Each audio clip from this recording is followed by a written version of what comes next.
सर्वांना जय भीम। माझ्या समाज बांधवातील समाज बांधव सध्याला पार येडे झालेत। सगळीकडे बिग बॉसच करू लागलेत। आणि ती दिव्या शिंदे बिग बॉसमधून बाहेर आल्यानंतर सुद्धा स्वतःचा सेल्फ इगो घेऊन बिग बॉसवरती केस करायला निघाली आहे।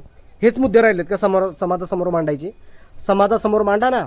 हा बेटी ॲक्ट रद्द झाला नाही, 12 तारखेला दिल्लीमध्ये आंदोलन आहे, त्या आंदोलनाला सहयोग करा, हे मला समर्थन दिसलं नाही। अरे आपण 1 तारखेला भीमा कोरेगावला जातो मानवंदना देण्यासाठी। भीमा कोरेगाव ज्या ठिकाणी स्तंभ उभा आहे, त्या स्तंभाखालची जमीनसुद्धा आपल्या समाज बांधवाकडे नाही, त्याच्यावरती सुद्धा कोणी दुसराच मालक होऊन बसला आहे। नागपूर दीक्षाभूमी, नागपूरच्या दीक्षाभूमीचं सुंदरीकरणाचं काम चालू झालं होतं, पण त्या ठिकाणी सुद्धा काही समाजकंटकांनी जाऊन गोंधळ घातला आणि ते कामसुद्धा थांबवण्यात आलं।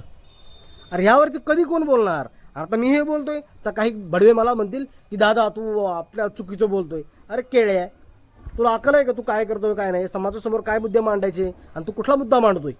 ते झाटूसा शो, बिग बॉस याचे मुद्दे, त्याची समाजाचं परिवर्तन होणार आहे का? केळ्या